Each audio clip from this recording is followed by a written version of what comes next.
Hello friends, welcome to our YouTube channel. 23 October 2020 के MCQs हमारे पास ready है, तो चलिए स्टार्ट करते हैं।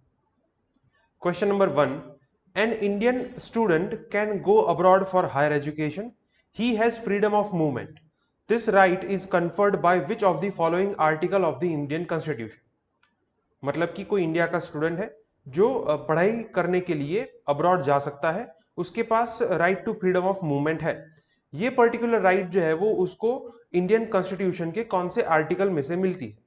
First, article 19, second article 14, third article 15 and fourth article 21। So let us see what is the correct answer. Correct answer is D, article 21। अब देखिए, जैसे ही ये चीज आती है right to movement, right to freedom of movement, तो हमारे मन में सबसे पहले ये आर्टिकल आता है, आर्टिकल 19। बिकॉज आर्टिकल 19 के अंदर जो 6 फ्रीडम्स दी गई है उसमें से एक ये भी है, right to freedom of movement.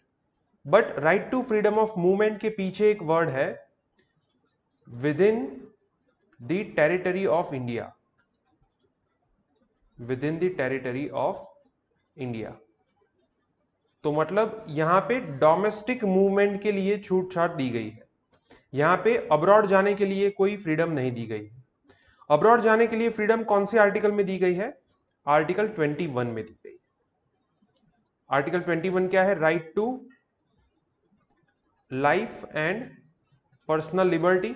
तो उसके अंदर सुप्रीम कोर्ट ने जो वेरियस पर्सनल लिबर्टीज मेंशन की है उसमें से एक ये भी है, right to go abroad. So it is conferred by article 21 of the constitution. So government ने वीजा के ऊपर कुछ रिलैक्सेशंस डिक्लेयर किए हैं, और दूसरी तरफ पे यूएस के अंदर जो H1B वीजा जो है वो न्यूज में है। तो इस वजह से ये right to freedom of movement abroad, उसके ऊपर से इस टाइप का क्वेश्चन हम पूछ सकते हैं।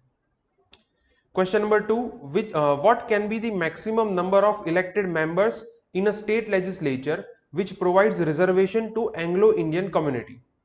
मतलब कि किसी भी स्टेट लेजिस्लेचर की जो एंग्लो इंडियन कम्युनिटी को रिजर्वेशन प्रोवाइड करता हो, तो वहां पे इलेक्टेड मेंबर्स के मैक्सिमम नंबर कितने होते हैं? Option A 500, option B 498, option C 462 and option D 450। So let us see correct answer क्या है। Correct answer is B 498। अब देखिए, स्टेट लेजिस्लेचर के अंदर नंबर ऑफ सीट्स कितनी होगी, तो उसके लिए कॉन्स्टिट्यूशन के अंदर ये लिखा है कि मिनिमम 60 एंड मैक्सिमम 500, राइट।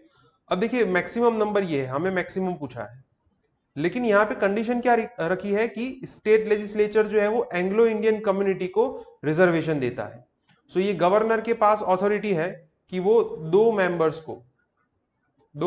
को स्टेट लेजिस्लेचर के अंदर एंग्लो इंडियन कम्युनिटी में रिजर्वेशन दे सकते हैं। तो यहां से 2 सीट जो है वो डिडक्ट हो जाएगी। So maximum number of elected seats can be 498। So answer होगा बी।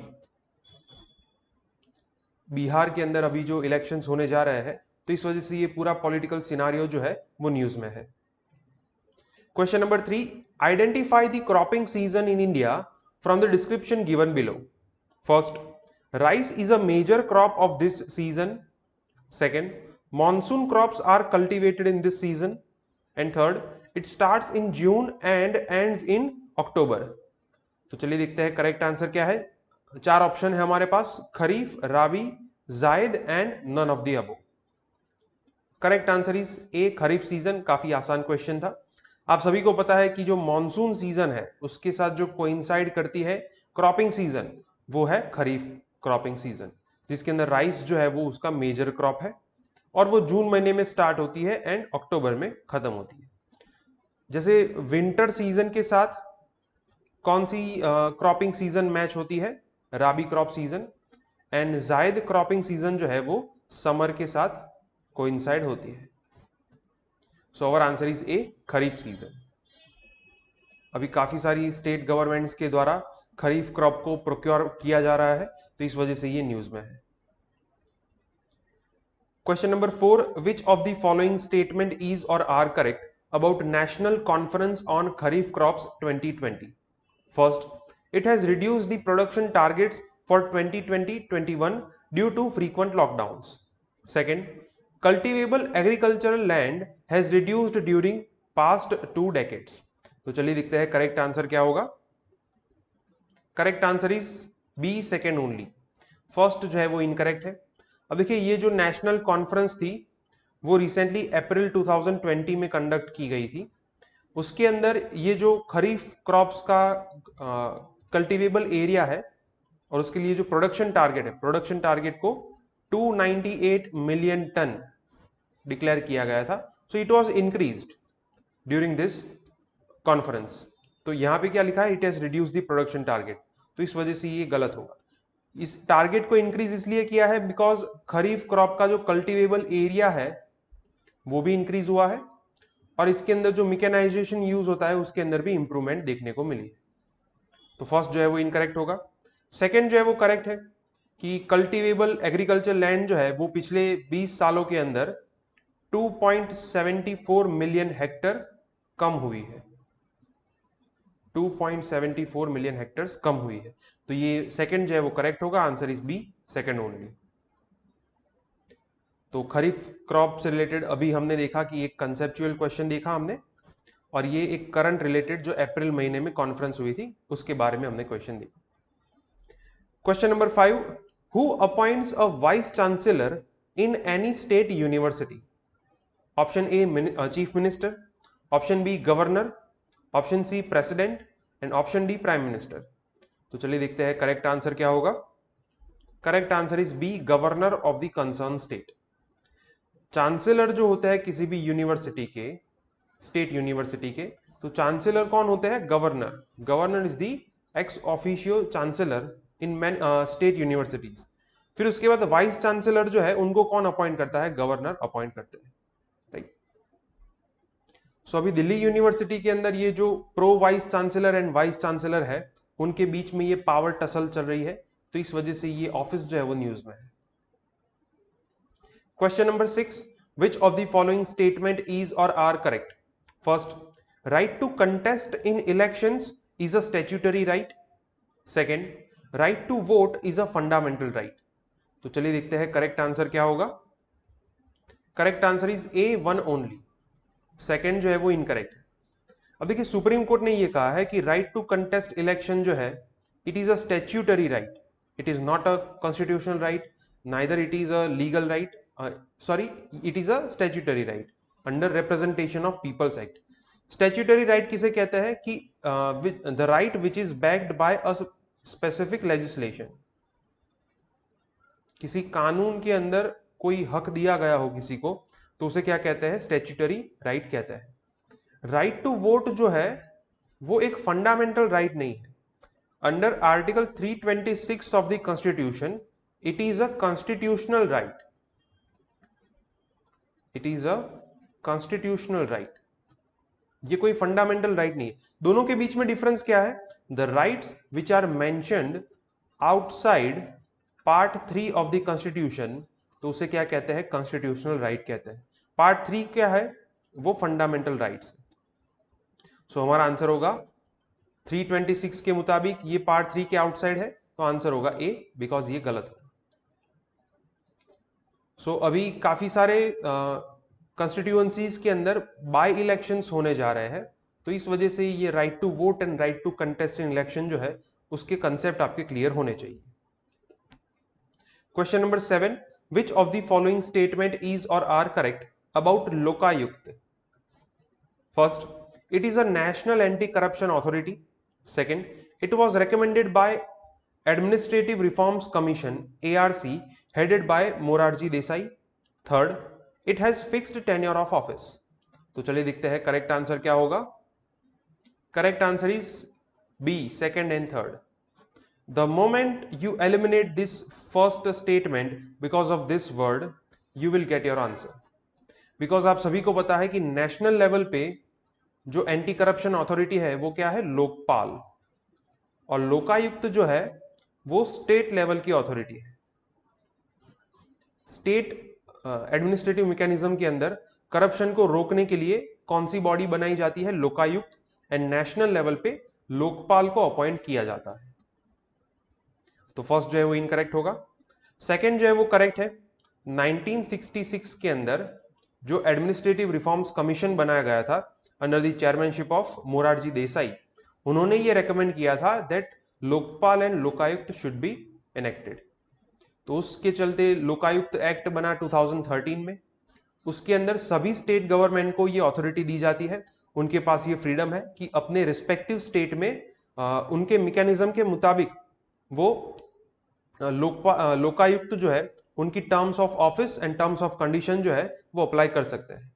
सो थर्ड जो है वो करेक्ट है, it has fix tenure of office, जो कि स्टेट वाइज अलग अलग रहता है, सभी स्टेट में ये यूनिफॉर्मल नहीं। सो आंसर होगा बी, सेकंड एंड थर्ड। सो ओडिशा के अंदर लोकायुक्त जो है उन्होंने कुछ एमएलएस के खिलाफ ये नोटिस जो है वो जारी की है, इस वजह से ये ऑफिस न्यूज में है। Question number 8, which of the following is or are common between US and India? First, 2+2 dialogue, second quad group, and third form of government. तो चलिए देखते हैं करेक्ट आंसर क्या होगा। Correct answer is A 1 and 2, first and second जो है वो correct है, थर्ड इज इनकरेक्ट। 2+2 डायलॉग जो है it is a mechanism of USA, जिसके अंदर foreign minister, that means ministry of external affairs, and finance minister, ये दो लेवल के जो लोग हैं, तो इसे कहते हैं 2+2 डायलॉग। मतलब यहाँ पे यूएस के दो रिप्रेजेंटेटिव और इंडिया के अंदर ministry of external affairs and ministry of finance, तो यहाँ पे भी दो रिप्रेजेंटेटिव है। तो इस पर्टिकुलर बॉडीज के बीच में जो डायलॉग होगा उसे क्या कहेंगे? 2+2 डायलॉग। तो ऐसे डायलॉग्स जो है वो US, India, Australia and Japan, ये दो दो कंट्रीज के ग्रुप में आपस में होते हैं। इंडिया जो है वो यूएस के साथ 2+2 डायलॉग कंडक्ट करता है, ऑस्ट्रेलिया के साथ भी एंड जापान के साथ भी। यूएसए भी उसी तरीके से इंडिया, ऑस्ट्रेलिया एंड जापान तीनों कंट्री के साथ ये डायलॉग जो है वो कंडक्ट करता है। तो इस वजह से ये दोनों के बीच में कॉमन है। क्वाड ग्रुप भी कॉमन है बिकॉज ये 4 कंट्री जो है वही क्वाड ग्रुप के मेंबर्स है, राइट? तो ये भी कॉमन हुआ। फॉर्म ऑफ गवर्नमेंट जो है वो दोनों में अलग अलग है, because US follows presidential form of government, presidential form of government, और इंडिया के अंदर है पार्लियामेंट्री फॉर्म ऑफ गवर्नमेंट। तो इस वजह से ये थर्ड जो है वो इनकरेक्ट होगा, आंसर इज ए 1 एंड 2। सो अभी यूएस के साथ हमारे 2+2 डायलॉग्स होने जा रहे हैं, इस वजह से ये न्यूज में है। और यूएस के अंदर अभी इलेक्शंस भी होने जा रहे हैं, तो उससे रिलेटेड जितने भी एस्पेक्ट है वो आपको कवर करने चाहिए। Question number 9, which of the following country is not a part of five I's network? First India, second UK, third Canada and fourth US. तो चलिए देखते हैं करेक्ट आंसर क्या होगा। Correct answer is A, India. India is not a part of this network. 5i network जो है it is an intelligence network, जितने भी कंट्री है वो अपने इंटेलिजेंस इंफॉर्मेशन को शेयर करते हैं। उसके अंदर टोटल 5 कंट्रीज है, जिसके अंदर एक है यूके, देन कनाडा, यूएस, फिर उसके बाद है ऑस्ट्रेलिया एंड न्यूजीलैंड। ये 5 कंट्री का ये नेटवर्क है, intelligence network, 5 eyes network. So recently ये ग्रुप जो है वो इसलिए न्यूज में था बिकॉज आप सभी को पता है कि 24 अक्टूबर के दिन यूनाइटेड नेशंस को 75 ईयर्स कंप्लीट होता है, उसकी डायमंड जुबली है। तो उसके चलते यूनाइटेड नेशंस के अंदर कौन से रिफॉर्म्स करने चाहिए उसके सजेशंस दिए गए थे, और उनके कॉमन फ्यूचर के रिलेटेड एक जो डॉक्यूमेंट था वो ये 5 आईज नेटवर्क के जो 5 कंट्रीज है plus India. So these countries unanimously rejected this document. उन्होंने कहा था कि जब तक इस पर्टिकुलर ऑर्गेनाइजेशन के अंदर रिफॉर्म्स नहीं किए जाते हम कोई कॉमन फ्यूचर जो है वो सेट नहीं कर सकते। तो इस वजह से ये ग्रुप जो है वो न्यूज में था। Question number 10, which of the following statement is or are correct about UNSC, that is United Nation Security council?